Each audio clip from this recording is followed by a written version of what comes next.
ایک بار سورۃ الفاتحہ اور 3 بار سورۃ اخلاص کی تلاوت کر لیں. اپنے شیخ اپنے محسن ان کی روح کو اصالِ ثواب کرتے ہیں. سورہ فاتحہ اور سورہ اخلاص کی تلاوت فرما لیں.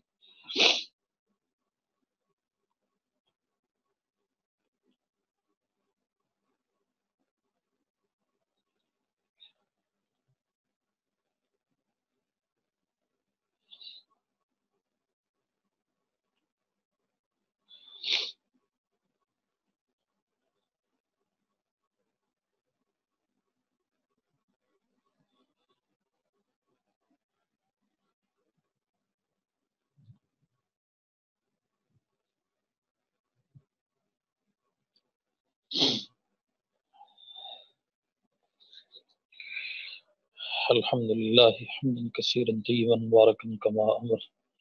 یا رب لک الحمد کما ینبغی بجلال وجہک وعظیم سلطانک.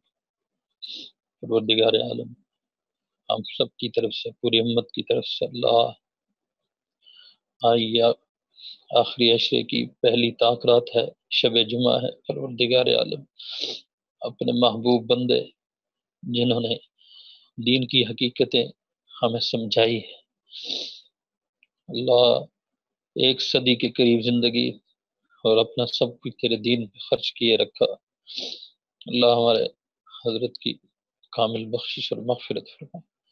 اللہ ان کے درجات بلند فرما. پروردگار عالم، ایک ایسا صدمہ کہ جس میں ہم بے بسی میں ہیں، نہ زیارت کر سکتے ہیں، نہ جنازے میں شریک ہو سکتے ہیں. اللہ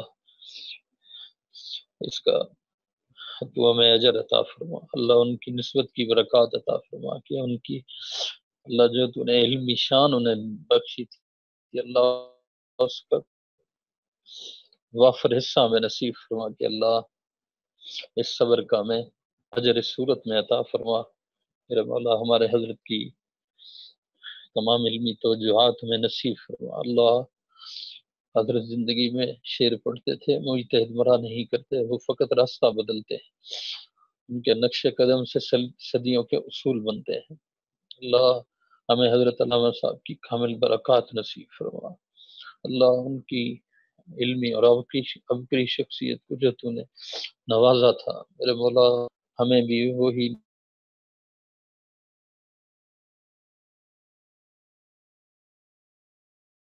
کپڑوں میں دیکھا ہے. اس پہ میں اللہ کی قسم اٹھاؤں تو حانس نہیں ہوں. پرانا، بالکل وہ کپڑا اتنا پرانا ہو گیا تھا کہ ہاتھ لگانے سے وہ پھٹنے پہ آ جاتا تھا. ہم نے کئی دفعہ کوشش کی کہ حضرت کے لیے اسی رنگ کا کپڑا لے کر تو سلوا کے دیا. حضرت ہاتھ لگاتے اور کہتے نہیں، وہی پرانی قمیض جو ہے نا، وہ پرانی دھوتی، بس وہی میرے لیے. ورنہ دنیا جہان کی دولتیں لوگ ان کے قدموں میں نچھاور کرتے تھے. پوری دنیا کے اسفار کیے، اور کون سی دنیا کی زبان ہے جو ان کو نہیں آتی تھی، بالخصوص انگریزی، فارسی، عربی، اور اپنا علمی لوہا منوایا. لیکن اس مرد کلندر نے اپنی اسی پرانی قمیص اور پرانی دھوتی میں اپنا یہ پورا سفر جاری رکھا. پاکستان کی پارلیمنٹ ہو، پاکستان کی عدالتیں ہوں، عرب ممالک میں، افریقہ میں، امریکہ میں، یورپ میں، کہیں پر کوئی مسئلہ مذہب کا ہے، دین کا ہے، بالخصوص ختم نبوت یا قادیانیوں کے خلاف اور رفض کے خلاف، تو حضرت علامہ صاحب نے علمی دلائل سے ایسا بند باندھا ہے کہ پھر باطل کے پورے زور سے بھی وہ بند نہ ٹوٹ سکا. حضرت امیر شریعت سید طولہ شاہ صاحب بخاری رحمۃ اللہ تعالی علیہ فرماتے تھے کہ اگر ایک فتنہ عصر کے وقت جنم لے، نیا ہو، تو علامہ خالد محمود صاحب کو اس کے سارے ما لہو ما علیہ بتا دیے جائیں. فرمایا یہ سورج غروب ہونے سے پہلے اس کا کلا کما کر سکتے ہیں. یہ میرے سامنے ایک کتاب رکھی ہے حضرت علامہ صاحب کی، عقیدۃ الامت فی معنی ختم نبوت. یہ آپ نے حضرت سے امیر شریعت سید طولہ شاہ صاحب بخاری کے کہنے پہ لکھی ہے. علماء امت میں بڑے بڑے حضرات ایسے ہیں کہ جن کی بعض عبارتوں سے قادیانی دجل اور فریب کرتے تھے کہ یہ بھی اجرائے نبوت کے قائل ہیں. ان میں حضرت مجدد الثانی کی بعض عبارات ہیں، بعض علامہ ابن عربی کی ہیں، بعض شیخ اکبر کی ہیں، بعض حضرت مولانا روم کے اشعار ہیں۔ تو وہ روحانیت کے مقام پہ کچھ ایسی باتیں کہہ گئے تو قادیانی اس سے دجل و فریب کرتے تھے، اور حضرت نانوتوی رحمۃ اللہ تعالی علیہ کی باتوں سے بھی۔ تو حضرت امیر شریعت نے علامہ صاحب کو فرمایا کہ آپ اس کا جواب لکھ سکتے ہیں۔ اس وقت حضرت بالکل ینگ تھے، نوجوان تھے، اتنا اکابر کو اعتماد تھا۔ یہ کتاب حضرت نے شاہ جی کے کہنے پہ لکھی۔ کیا کیا تذکرہ کیا جائے، علامہ صاحب تو علامہ تھے نا جی، عالم تو سبھی ہیں، لیکن علامہ جن کے نام کا حصہ بن گیا، جیسے شیخ الحدیث کہا جائے تو مولانا زکریا صاحب مراد ہوتے ہیں، حکیم الامت کہا جائے تو حضرت تھانوی مراد ہوتے ہیں، تو ایسے ہی علامہ ان کے نام کا ایسا لقب بنا ہے، حصہ بنا ہے کہ علامہ کہا جائے تو فوراً علامہ خالد محمود صاحبی سامنے آتے ہیں۔ آج جس وقت سے حضرت کی وفات کی خبر آئی ہے، علماء کے، اکابرین کے، بزرگوں کے تعزیت کے لیے فون آتے رہے، ان کا ایک روحانی بیٹا سمجھ کے۔ میں آپ کو بتا نہیں سکتا کہ علماء کی جو جتنا بڑا ہے اس کی اس موقع پہ کیا حالت ہے۔ حضرت مولانا احمد لدھیانوی صاحب کا فون آیا تو وہ فرمانے لگے کہ ان کو جو کچھ کہا جائے وہی بجا ہے۔ حضرت علامہ صاحب کو کہا جائے نا کہ وہ غزالی زمان تھے، راضی دوران تھے، مجدد وقت تھے، مجدد الثانی تھے، اور اس وقت کے شاہ ولی اللہ تھے، اس وقت کے امام ابو حنیفہ تھے، اس وقت کے امام طحاوی تھے، سب بجا ہے۔ آپ یقین جانیں کہ حضرت علامہ صاحب کے جو جتنا قریب ہوا ہے وہ حضرت کی علمیت کا اتنا ہی قائل ہوا ہے۔ اللہ رب العالمین نے ان کو جو نوازا تھا علمی اعتبار سے، اور پھر روحانی مقام اور مرتبہ حضرت کا خاص کر کے عمر کے آخری سالوں میں استجابت دعوات کے حوالے سے، مستجاب دعوات ہونے کے حوالے سے بڑی عجیب ان کی ابکری شخصیت تھی۔ جو فقر تھا، درویشی تھی۔ میرے بھائی یو کے میں ہوتے ہیں تو وہ بھی بہت زیادہ بھی پریشان تھے، حضرت کے علاقہ مانچسٹر کی طرف جا رہے تھے، پھر خبر ملی کہ کل جنازہ ہوگا، تو وہ صبح کہہ رہے تھے کہ ہم روزہ رکھ کے جائیں گے۔ تو وہ بتا رہے تھے کہ حضرت نے آدھی صدی یہاں گزاری ہے، اور اس وقت خال خال کوئی انگلینڈ آتا تھا، علامہ صاحب جب کیا ہے ہوئے اپنا کچھ بھی نہیں بنایا ہے، اور وہاں بھی ایک چھوٹے سے کمرے میں حضرت علامہ صاحب نے زندگی گزاری ہے۔ میرے عزیز بھائی اور دوستو، خود تو یقیناً حضرت خوش ہو گئے، لیکن زمانے کو روتا ہوا چھوڑ کے چلے گئے، اور ایسے حالات میں کہ جب بالکل قحط الرجال ہے، جس طرف آپ دیکھیں تو میدان خالی ہے۔ حضرت علامہ صاحب اپنے چھوٹوں کو بڑا بنانا جانتے تھے، زیرو کو ہیرو بنانا، ٹھیک ہے نا جی۔ عجیب اللہ رب العالمین نے ان کو نظر عطا کی تھی، اور عجیب خدا نے ان پہ کرم کیا تھا، ایسا لگتا تھا کہ یہ پیدا ہی علم کے لیے ہوا ہے، اور علم کو بھی ایسے لوگوں پہ ناز ہوتا ہوگا۔ آخری وقت میں بھی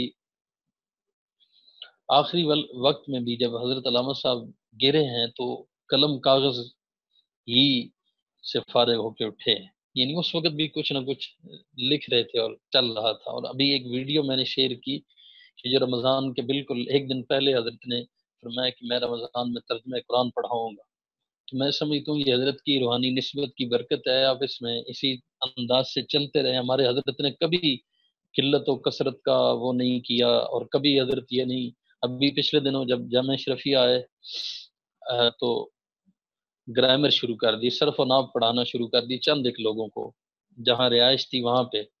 قلت و کثرت کا ان میں نہیں تھا، فقر تھا، درویشی تھی۔ اللہ ہمیں بھی ایسے ہی بنائے، کیونکہ ہم نے اپنے بزرگوں سے سنا ہے کہ اللہ والوں کے جانے کے بعد اللہ ان کی روحانی توجہات اور تیز کر دیتا ہے۔ تو ہمارا یہ عقیدہ ہے، میں نے اپنے اساتذہ جو دنیا سے گئے ان کے بعد پھر ان کے آگے اداروں میں اور ان کے شاگردوں میں بہت برکتیں دیکھی ہیں۔ حضرت مولانا عبد المجید صاحب لدھیانوی نور اللہ مرکزہ کہر البقاء، ان کی زندگی بالکل اسی طرح تھی کہ استاد جی گئے تو ادارے کو ان کے بعد اور زیادہ ترقی ملی ہے، اور داخلہ طلباء کا اور زیادہ بڑھ گیا۔ تو اللہ ہمارے حضرت علامہ صاحب بھی یقیناً یہی شان عطا کرے گا، اور ان کا یہ علمی فیض پھیلنا ہے۔ حضرت تک میں نے یہ خبر پہنچائی تھی ساتھیوں کے ذریعے فون کر کے کہ حضرت ہم ایک دورہ تفسیر آیات الصحابہ رکھنا چاہتے ہیں۔ حضرت بہت خوش ہوئے، دعا دی اور فرمایا کہ میں اگر ہوا تو دعا کروں گا۔ تو حضرت علامہ صاحب کے ساتھ ایک دلی عقیدت تھی، اور ان کا ہاتھ تھام کے یا ان کے کسی چیز کو پڑھ کر بیان کر کے خود بندے کو اطمینان اور خوشی ہوتی ہے۔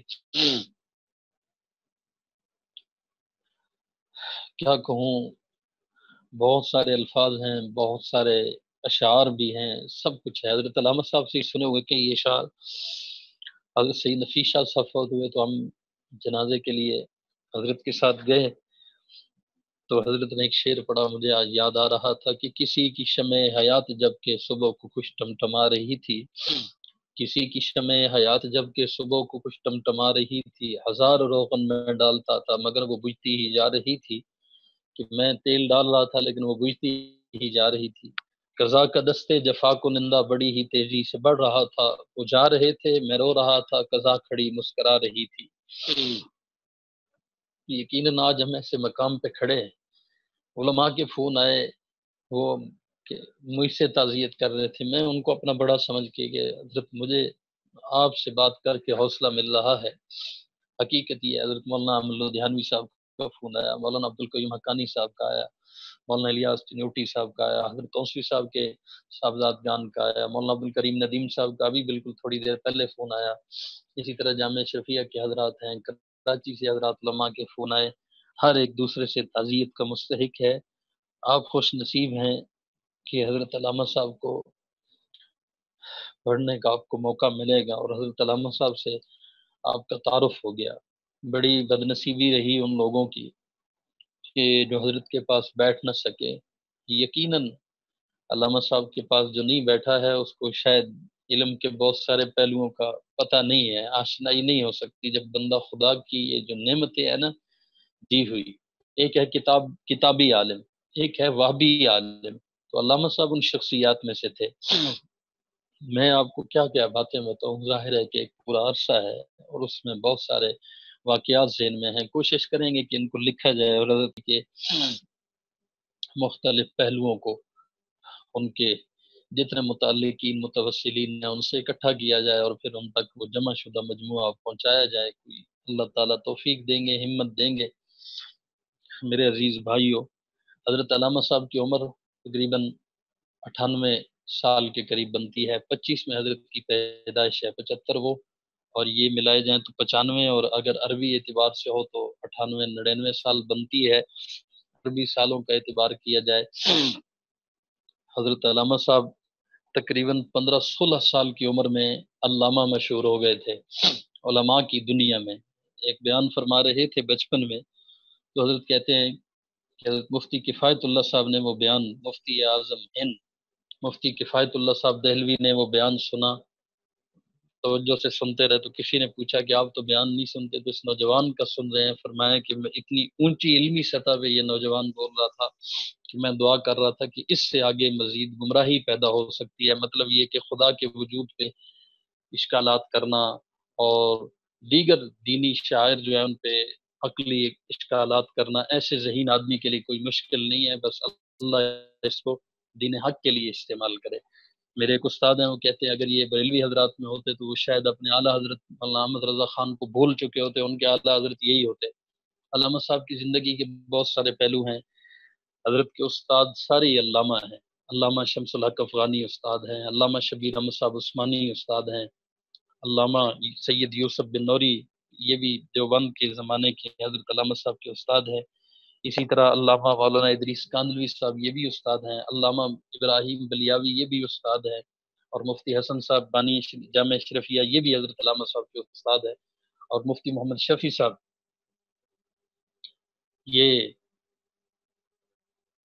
یہ بھی حضرت علامہ صاحب کے استاد ہیں، اور حضرت لاہوری رحمۃ اللہ تعالی علیہ، اور حضرت درخواستی، اور حضرت مولانا غلام غوث ہزاروی صاحب اور مولانا خیر محمد صاحب جالندری جیسے بزرگ علامہ صاحب کے علم پہ بھرپور اعتماد کرتے تھے، اور ایسی بھرپور زندگی گزاری ہے حضرت نے کہ باطل کسی طرف سے آیا ہے کوئی اس نے دم مارنے کی کوشش کی ہے، علامہ صاحب نے اپنے مخصوص انداز سے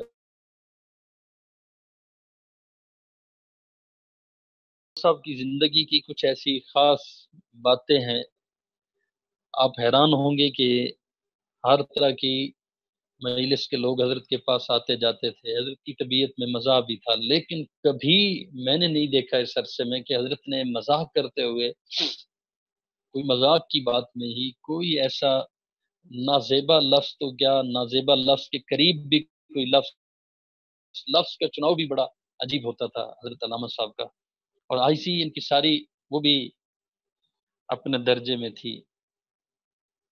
فرمانے لگے کہ میں یہ جبہ کیوں پہنتا ہوں، تو ہم نے کہا حضرت آپ ہی بتائیں کہ آپ کیوں پہنتے ہیں۔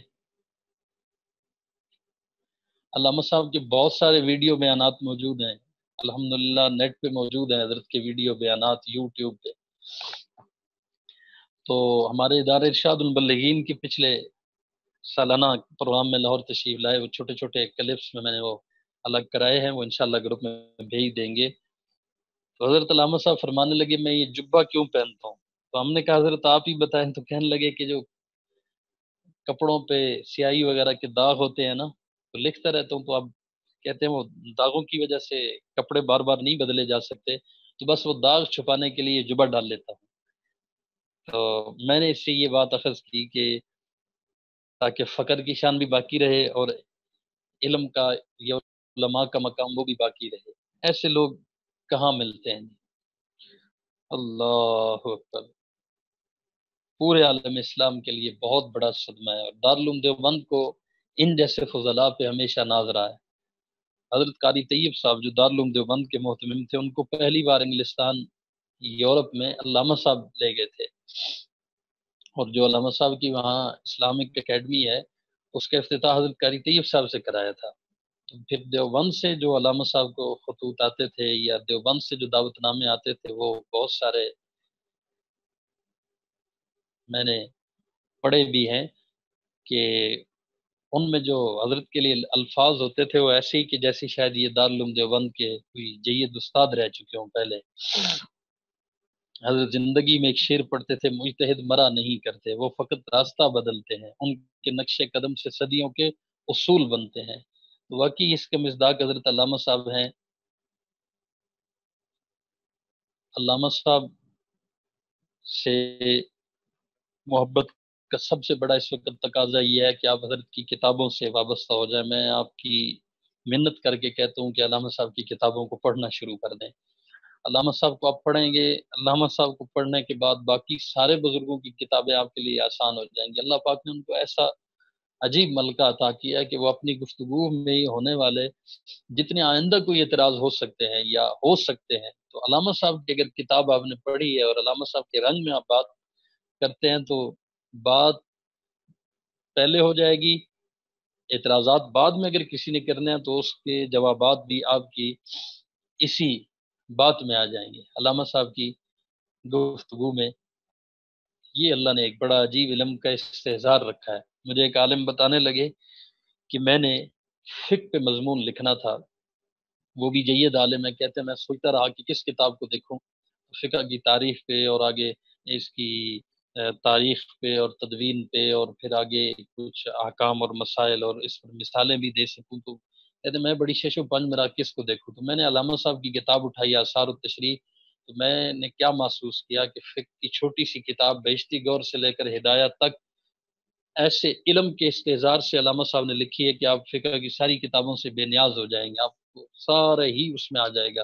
اس سے آپ سمجھ سکتے ہیں کہ قرآنیات پہ جو علامہ صاحب کی کتاب ہے اس میں قرآنی مضمون سارے آ جائیں گے، جو حدیث پہ اس آثار الحدیث میں حدیث کے حوالے سے جتنی ابحاث ہو سکتی ہیں یہ ہوئی ہیں، وہ ساری آ جائیں گی۔ اور اللہ میرے حضرت کو بہت زیادہ اجر دے کہ یہ سارا کام انہوں نے اردو میں کیا ہے۔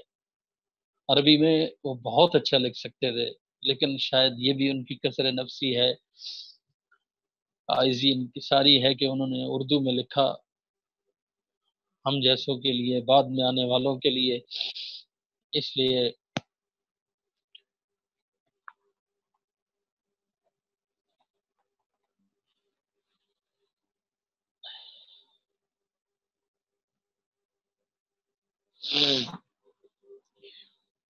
حضرت علامہ صاحب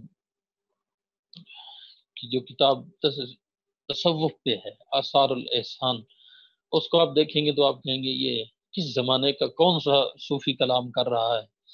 حدیث پہ دیکھیں گے تو آپ کہیں گے یہ کون سا محدث بول رہا ہے، قرآن پہ دیکھیں گے تو آپ کہیں گے کون سا مفسر بول رہا ہے۔ یہ امت پہ بہت بڑا احسان ہے کہ حضرت کی کتابیں ہم میں موجود ہیں، اور آخری کتاب جو حضرت علامہ صاحب نے چھپوائی اور چھپوا کر گئے یہ ہے عظمت الاصحاب فی بیان ام الکتاب۔ چھوٹا سا کتابچہ ہے لیکن یہ آخری چھپا کر گیا، اور میں نے کہا حضرت کی روح کی اصال ثواب کے لیے ہم اسی کا پیش لفظ تھوڑا سا پڑھ لیتے ہیں تاکہ سبق کا ناغہ بھی نہ ہو جائے اور ہمارے سبق سے متعلقہ بھی ہے۔ حضرت فرماتے ہیں کہ اہل و سنت اور اہل تشیع دونوں، میرے حضرت کی ایک عادت تھی کہ ہر مضمون کے شروع میں الحمدللہ وسلام علی عبادہ الذین اصطفیٰ اما بعد اس سے مضمون شروع کرتے تھے کہ اہل سنت اور اہل تشیع دونوں اسلام کا دعویٰ کرتے ہیں اور دونوں چاہتے ہیں کہ ان اختلافات کی دیواریں گر جائیں۔ اسلام کی پہلی 3 صدیوں میں اسلام ایک ہی تھا، چوتھی صدی میں شیعہ کی حدیث کی سب سے بڑی کتاب کافی کو لینی وجود میں آئی، چوتھی صدی سے 15ویں صدی تک دونوں دعوے داروں کے بہت سے علمی مارکے لگے کہ کسی طرح ہم دونوں ایک ہو جائیں، لیکن ایسا نہ ہو پایا۔ آج بھی فریقین کے بہت سے عوام چاہتے ہیں کہ ہم سب ایک ہو جائے لیکن ایسا نہیں ہو پاتا۔ اس کی وجہ معلوم کرنے کی کوشش کی جائے تو یہ کوئی ایسی مشکل گھاٹی نہیں جس کو عبور نہ کیا جا سکے۔ شیعہ جس طرح حضرات خلفائے ثلاثہ کے ایمان کی نفی کرتے ہیں اور اہل سنت سے ان کی ایمان کا ثبوت مانگتے ہیں، تو اس کی روح سے ایمان ایک فعل قلبی ہے اور کوئی شخص دوسرے کے دل کی باتوں پہ یقینی طور پر مطلع نہیں ہو سکتا۔ جب ایسا نہ ہو پایا تو یہ قوم اختلاف کی ان 12 صدیوں میں کہیں ایک نہ ہو سکی۔ اس پر یونیورسٹیوں اور مدارس کے طلباء کی طرف سے ایک بہت بڑا سوال اٹھا کہ قرآن کریم میں سب سے زیادہ جو جملہ وارد ہے وہ یا ایھا الذین آمنوا ہے، اور ایمان ہی ایک ایسا فعل ہے جس کے معلوم کرنے کی کوئی قطعی راہ نہیں۔ کئی غیر مسلم یہ کہتے سنے جاتے ہیں کہ مسلمانوں کا خدا کیا علیم و حکیم ہے کہ قرآن میں سب سے زیادہ جس جملے کو وارد کیا ہے اس کے معلوم کرنے کی کوئی راہ مسلمانوں کو ان کے قرآن میں نہیں ملتی۔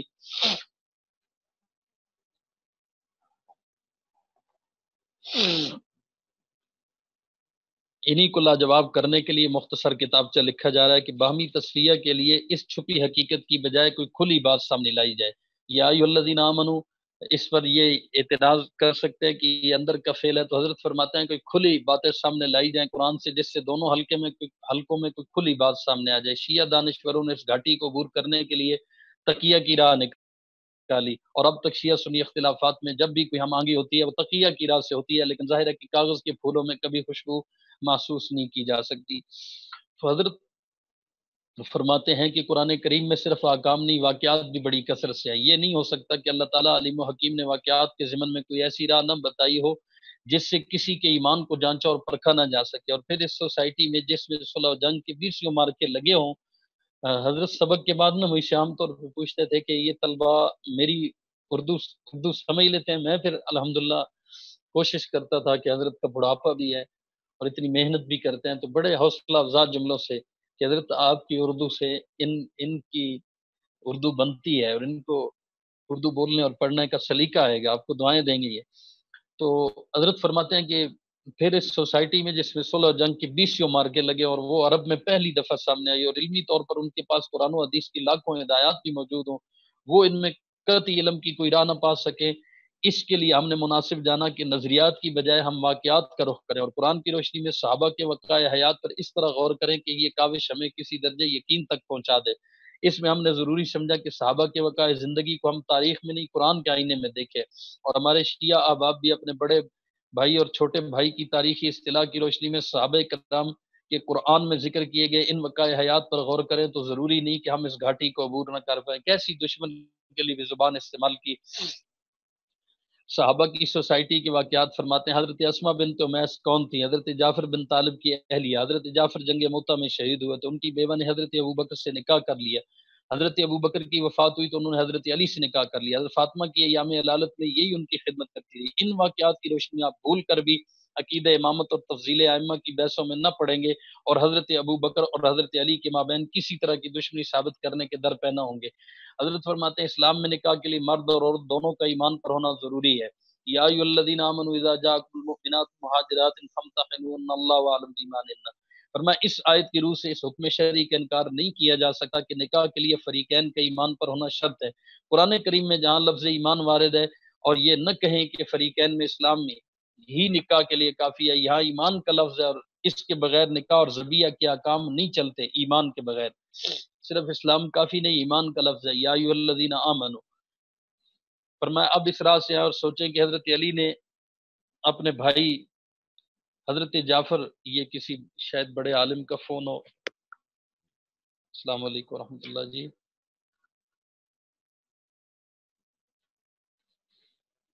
جی جی جی وعلیکم ورحمۃ اللہ جی۔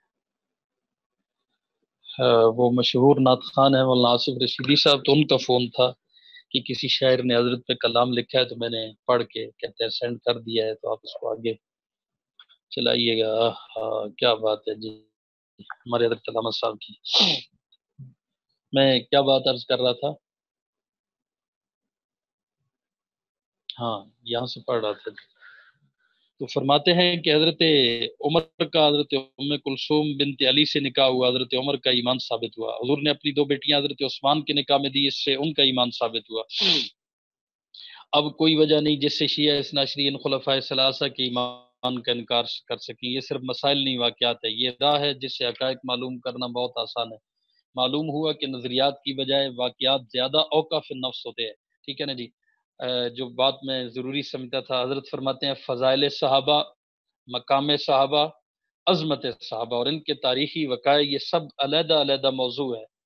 حراکم الحروف اپنے طویل تجربہ کی روشنی میں اس دور میں ان سب سے زیادہ اہم مقام صحابہ کا بیان سمجھتا ہے۔ اس وقت تین دینی جماعتیں ہیں جن کا علم حدیث ایک ہے، اور وہ اہل حدیث دیوبندی اور بریلوی ہے۔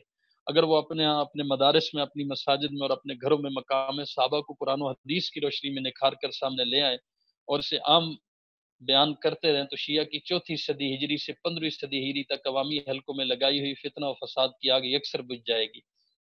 اس پر راکم الحروف عظمت صحابہ کی اس مختصر کتاب کا پیش لفظ ختم کرتا ہے۔ وقت نے مساعدت کی تو اگلے ایڈیشن میں 10 اور آیات کا اضافہ بھی کیا جائے گا۔ مذکورہ تین جماعتوں سے دردمندانہ اپیل ہے کہ اس دور میں اپنی نئی نسلوں کو مقام صحابہ پر لا کر اور سمجھا کر باہمی اشتراک کے عمل سے بہرہ مند فرمائیں۔ والسلام خیر الختام۔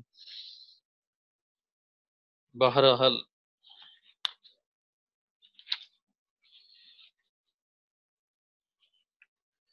ساری زندگی گواہان نبوت کا حضرت نے دفاع کیا ہے۔ آج کس انداز سے حضرت کا استقبال ہو رہا ہوگا، ہوا ہوگا، اور حضرت کو جتنی عبادات کی فکر ہوتی تھی۔ فرماتے تھے کہ دو چیزوں سے میں نے ہمیشہ دعا مانگی کہ اللہ مجھے بچانا، ایک وضو کی بجائے تیمم سے، اور دوسرا کہ تیمم نہ کرنا پڑے، اور ایک جو ہے وہ سجدہ نہ مجھ سے چھوٹے، یعنی اشارے والی نماز نہ پڑھوں میں۔ تو اللہ پاک نے چھوٹی چھوٹی تکلیفیں درمیان میں دی، لیکن ہمیشہ ہمارے حضرت الحمدللہ ابھی رمضان میں بھی اسی طرح چل رہا تھا سلسلہ۔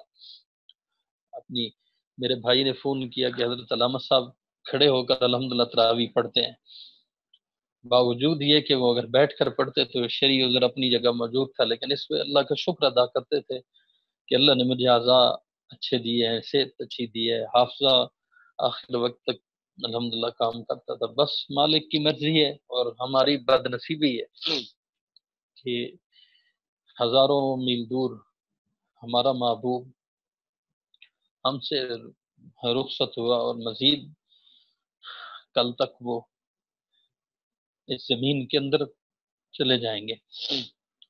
لیکن جب یہ سوچتے ہیں وما محمد اللہ رسول قد خلت من قبلہ الرسل افئن مات او قتل انقلبتم علی اعقابکم، حوصلہ ہو جاتا ہے کہ ہمارے محبوب جناب محمد الرسول اللہ صلی اللہ علیہ وسلم بھی تو ہمارے سے ہزاروں میل دور اپنی قبر میں زندہ تشریف فرما ہے، وہاں بھی رابطہ ہے۔ جب اتنا دور ہونے کے باوجود دل کے رابطے ہوں تو پھر دوری نہیں رہتی۔ حضرت سے ہمارا، آپ کا، میرا سب کا تعلق علمی ہے، روحانی ہے، ایمانی ہے۔ اور ایمانی شخصیات کا ہمیشہ حضرت نے دفاع کیا ہے، پوری زندگی اسی پہ بسر کی ہے۔ تو بس اللہ تعالیٰ سے دعا مانگتے رہنا چاہیے کہ اللہ تعالیٰ ان کی نسبت ہمیں عطا کرے، اور جو محبت ہے حضرت،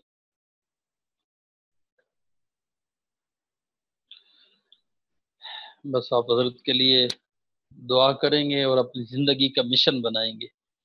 یہ جو لائبریری نظر آ رہی ہے، تو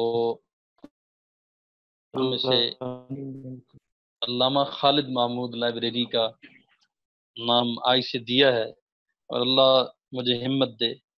اپنا اپنا حصے کا کام ہی سب کر سکتے ہیں، اجتماعی کاموں میں بھی حضرت کے حوالے سے جو کام ہوگا اپنی جان کی بازی تک اس میں انشاءاللہ لڑائیں گے۔ انفرادی طور پر تو علامہ صاحب کے سوا ویسے ہی میں کچھ نہیں ہوں، انہی کے ساتھ شروع سے تعلق جوڑا اور الحمدللہ اسی وفا کے ساتھ تعلق کو نبھایا ہے۔ حضرت جو گرے ہیں تو ہڈی حضرت علامہ صاحب کی کولے کی ٹوٹی، اور میری بھی 6 مہینے پہلے یہی ہڈی ٹوٹی تھی، لیکن میں عمر کے کم ہونے کی وجہ سے سہ گیا، اور باقی ظاہر ہے اللہ تعالیٰ کے اپنے فیصلے ہوتے ہیں۔ جس دن کے حضرت گرے تو اس دن سے میں اللہ سے دعا مانگ رہا تھا، یا اللہ مجھے دوبارہ وہی تکلیف دے دے۔ حضرت کو راحت پہنچا، مجھے اندازہ تھا کہ کتنا شدید حضرت کو درد ہوگا، بہر اللہ کا کرنا ایسے ہی تھا۔ سب کچھ یہ دنیا تو نہیں ہے نا، اللہ میں جنت میں ان بزرگوں کے قدموں میں بیٹھنے کی توفیق عطا فرمائے۔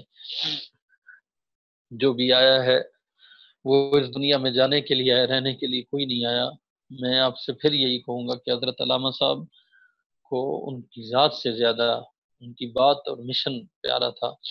ہم نے کئی دفعہ کوئی ذاتی بات پوچھی تو حضرت فرماتے تھے میری زندگی پہ تم نے کوئی کتاب لکھنی ہے، میرے ساتھ تم اس لیے رہتے ہو، جو میں لکھ چکا ہوں کتابیں ان کو پڑھو، ان کو پھیلاؤ اور ان کو آگے اپناؤ۔ تو ایمان ہمارا بچایا ہے حضرت علامہ صاحب نے، اور ایمان کو مضبوط بنایا ہے۔ اتنا مضبوط ایمان کا محل کھڑا ہو جاتا ہے حضرت علامہ صاحب کو پڑھنے سے کہ پھر زمانے کی کوئی بھی آندھی آئے تو آپ کو ہلا نہیں سکتی ہے، آپ کو وہ متذبذب اور متزلزل نہیں کر سکتی ہے۔ اس لیے میں آپ سے بار بار یہی کہوں گا، اول بھی یہی کہوں گا، آخر بھی یہی کہوں گا کہ کسی کو اپنا مقتدا بنانا ہے تو اس کو بنائیں جس کا اپنے تو اپنے غیر بھی اقرار کرتے ہیں، اور وہ شخصیت حضرت علامہ صاحب کی ہے۔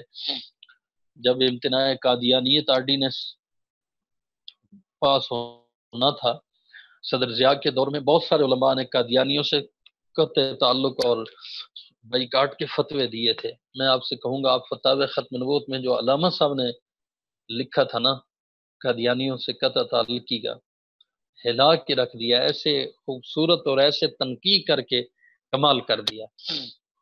تو اسی طرح ناموس صحابہ بل مولانا اعظم طارق صاحب نے پیش کرنا تھا تو وہ انگلینڈ سے ان سے تیار کرا کے لائے، اور بڑے مولانا اعظم طارق صاحب فخر سے کہا کرتے تھے کہ بل پاس ہو نہ ہو لیکن ہم ایسی شخصیت سے بل تیار کرا کے لائے کہ انہوں نے ہر دروازہ بند کر دیا، اور انشاءاللہ ہم نے اکابر کی ان چیزوں کو آگے چلانا ہے۔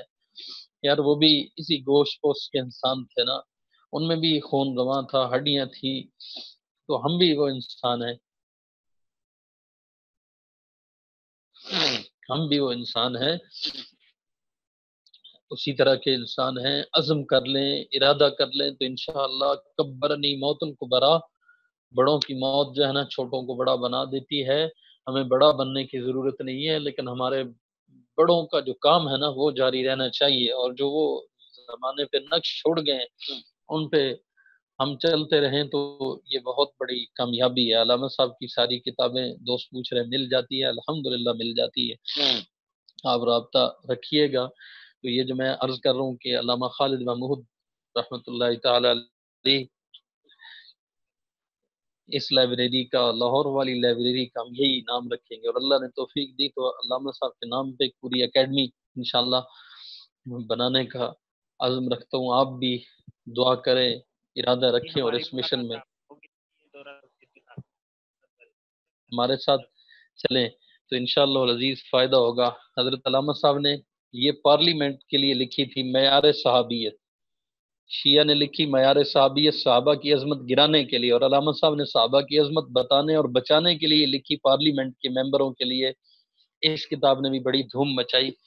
بس عجیب عجیب انسان تھا، اپنے ساتھ ایک عہد لے گیا ہے، ایک پورا زمانہ علامہ صاحب کے ساتھ دفن ہو جائے گا.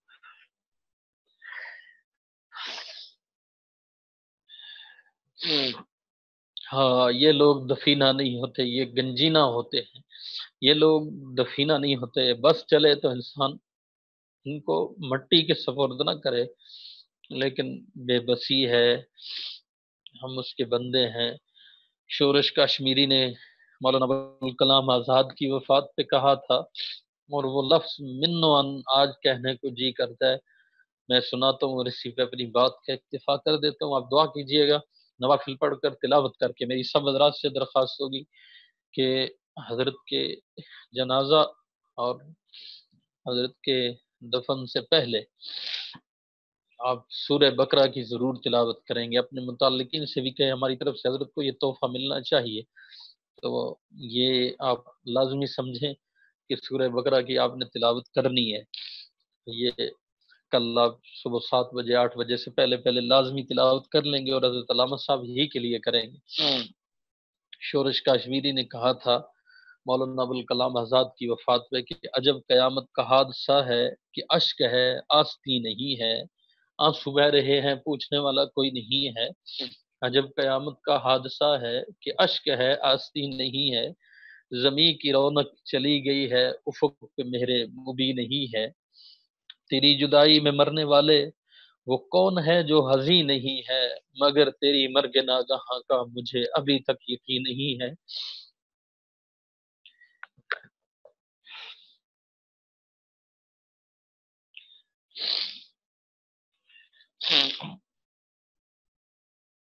اگرچہ حالات کا سفینہ اسیر گرداب ہو چکا ہے، اگرچہ مجدھار کے تپیڑوں میں قافلہ ہوش کھو چکا ہے، اگرچہ قدرت کا ایک شاہکار آخری نیند سو چکا ہے، مگر تیری مرگ ناگہاں کا مجھے ابھی تک یقین نہیں ہے. کئی دماغوں کا ایک انسان میں سوچتا ہوں کہاں گیا ہے، کئی دماغوں کا ایک انسان میں سوچتا ہوں کہاں گیا ہے. قلم کی عظمت اجڑ گئی ہے، زباں کا زور بیاں گیا ہے، اتر گئے ہیں منزلوں کے چہرے، امیر کیا کارواں گیا ہے، مگر تیری مرگ ناگہاں کا مجھے ابھی تک یقین نہیں ہے.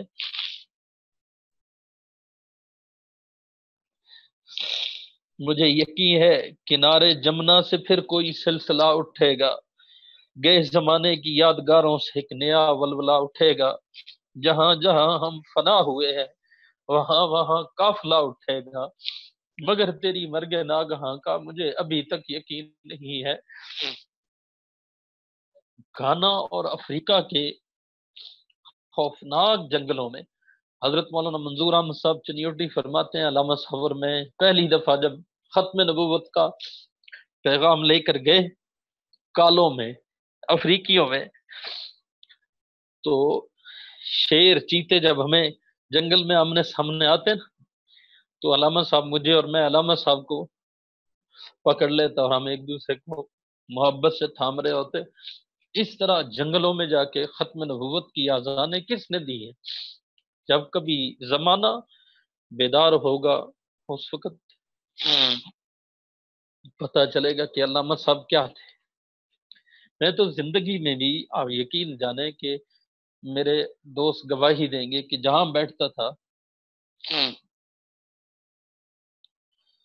جہاں بیٹھتا تھا، جس جگہ جاتا تھا، علامہ صاحب کا تذکرہ، علامہ صاحب کا، علامہ صاحب کو پڑھو، علامہ صاحب کو سنو سمجھو. یہ کون اٹھا کہ دیر و کعبہ شکست دل خستہ گام پہنچے، جھکا کہ اپنے دلوں کے پرچم خواص پہنچے عوام پہنچے. تیری لحد پر خدا کی رحمت، تیری لحد کو سلام پہنچے، مگر تیری مرگ ناگہاں کا مجھے ابھی تک یقین نہیں ہے. بس میرے بھائیو، یہ یاد ماضی تو چلتا رہے گا. حضرت کی مشن کو مضبوطی سے تھامنا ہے اور ان کے لیے دعاؤں کا سلسلہ نہیں رکنا چاہیے۔ یقین جانیے کہ علامہ صاحب کا روحانی مقام یہ ہے کہ آپ ان کے لیے دعا کریں گے تو آپ کا اپنا مقام بڑھتا جائے گا۔ اللہ رب العالمین، مجھے آج ایک نیک دوست ہیں، متقی ہیں، انہوں نے عجیب بات کہی کہ مجھے ایسے محسوس ہو رہا ہے کہ دنیا سے نا کوئی روشنی اٹھ گئی ہے، موسم اور یہ کیفیت، دنیا سے کوئی روشن چیز اٹھ گئی ہے۔ اللہ ہمیں آنے والے فتنوں سے، آزمائشوں سے بچائے۔ جن کی ذمہ داری جتنی آن پڑی ہے اللہ اس کو نبھانے کی توفیق عطا فرمائے۔ اپنی دعاؤں میں یاد رکھیے گا۔ اللہ رب العالمین آپ حضرات کو جزا دے کہ آپ نے یہ ایک رونق برقرار رکھی ہے۔ حضرت علامہ صاحب کے حوالے سے انشاءاللہ ہم اکٹھا ہوا کریں گے اور اسی کام پہ ہم نے اکٹھے رہنا ہے۔ اللہ آپ سب کو ان کا روحانی بیٹا ہونے کے طور پر قبول کرے۔ ربنا آتنا فی الدنیا حسنہ وفی الآخرۃ حسنہ وقنا عذاب النار۔ یہ بھی اشعار میرے حضرت پڑھتے تھے۔ قسم تیری بخشش و عطا کی، فقیر ہیں تیرے در کے داتا، جو ہم کو دینا ہے بے طلب دے، صفی کے در پر سوال کیسا، تیری عطاؤں کے آسروں پر تیرے غلاموں کی زندگی ہے، عروج بخشا ہے جن کو تو نے، انہیں خیال زوال کیسا۔ اللہ کوئی ناقدری ہوئی ہے ہم سے، اللہ جو ان کی خدمت میں کمی کوتاہی رہ گئی میرے مولا اس کو معاف فرما دے۔ پروردگار عالم حضرت کو ہماری طرف سے پوری طرح خوش دنیا سے جانے کی اللہ توفیق عطا فرما۔ اللہ ہمارے گناہ معاف فرما۔ اللہ انجانے میں جانبو کسی موقع پر اللہ کوئی ایسی کمی کوتاہی رہ گئی میرے مولا اس کو معاف فرما۔ اللہ ہماری طرف سے حضرت کو بہت زیادہ اجر عطا فرما، پوری امت کی طرف سے، میرے بھائیوں کی طرف سے اللہ ہمارے حضرت کو بہت زیادہ اجر عطا فرما اور ان کی روحانی نسبت کا میں حامل بنا، روحانی توجہات نصیب فرما۔ صلی اللہ تعالی علی خیر خلقہ محمد وآلہ واصحابہ اجمعین برحمتک یا ارحم الراحمین۔